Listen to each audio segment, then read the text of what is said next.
So you saw before the break the Public Protector releasing quite a number of reports. So the Public Protector, of course, having a tumultuous year with a number of her findings being questioned. And the latest is that she will appear in court next month on charges of perjury. Tshepo Matseba is a brand reputation analyst, and he joins me now to chat a bit about this. Mr. Matseba, thank you very much indeed for your time. So let me ask you first, how would you describe reputationally, if I can say, the Public Protector's 2020? Good evening, Crystal. So much. Thank you for the opportunity. I think in terms of reputation, the Public Protector's Office, there are probably two prolonged views. One that looks at the Public Protector as an individual, but also one that looks at the Public Protector's Office as an entity, as a Chapter 9 institution.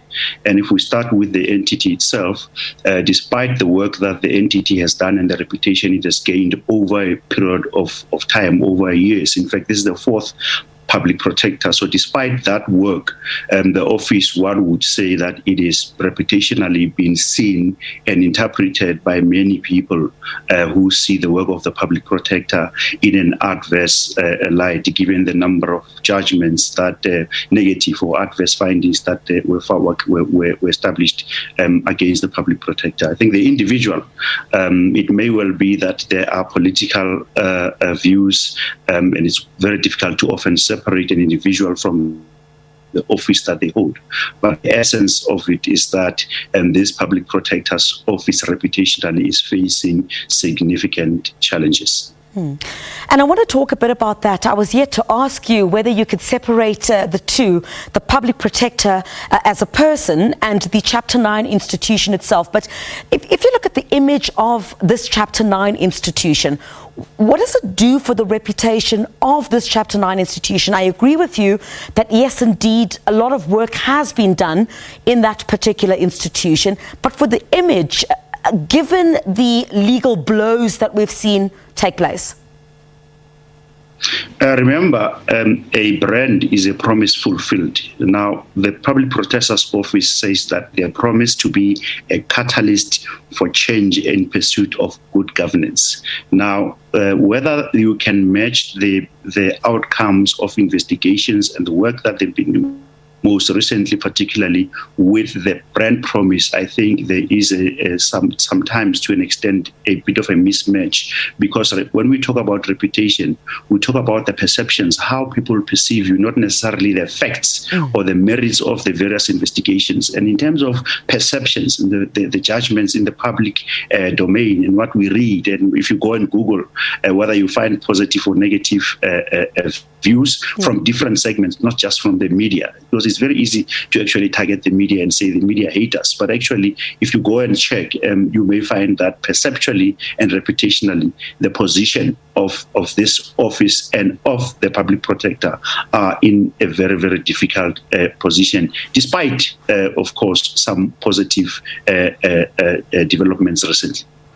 But wouldn't it be fair, I guess, some would say, to separate then, what is alleged against the Public Protector and the work that her office has done, separating the fact from, I guess, the perceptions that you speak about? Would that not be important, I guess, in, gauging the kind of work that she has done?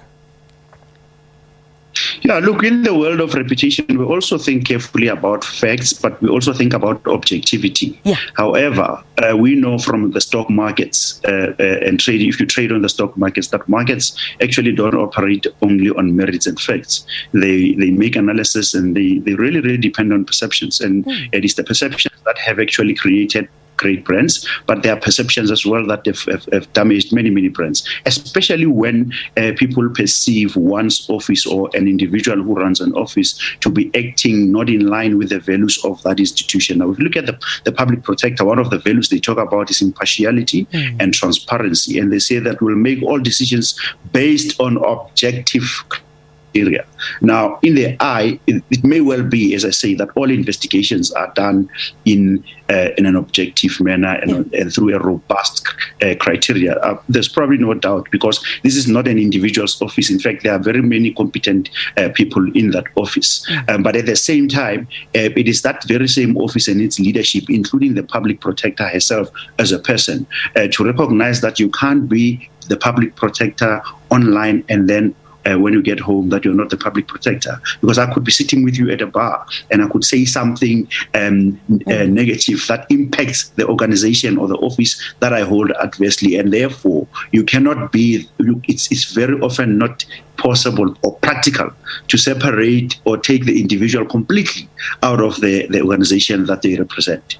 Very interesting indeed. Thank you very much indeed for your time. Tshepo Matseba, who is a brand reputation analyst. Thanks indeed for joining us here on The Full View this evening.